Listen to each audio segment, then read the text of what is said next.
Let's talk about the 5 ways you can find out if you have a negative mindset. First is expecting things to always go wrong. If you always expect things to go wrong, I promise you things will probably go wrong.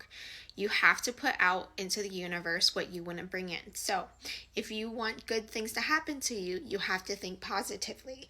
If you keep thinking that the worst is going to happen, guess what? The worst is going to happen. Or you're going to be stressed the entire time just thinking about the negative outcome. You downplay your progress. Progress is something that we all have. Whether or not you believe you do, you do.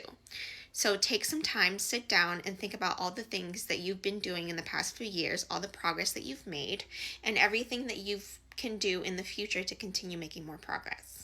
Take some time to acknowledge that and to give yourself credit for all the progress that you've made.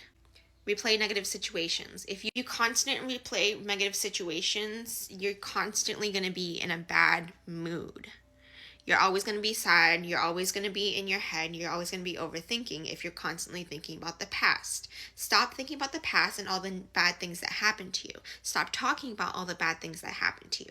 The more you talk about it, the more you think about it. The more you think about it, the more you get stuck in those emotions. And the more you get stuck in those emotions, the more you get stuck in a negative mindset. So you have to release those emotions, release that memory, and let it stay in the past. Stop talking about it.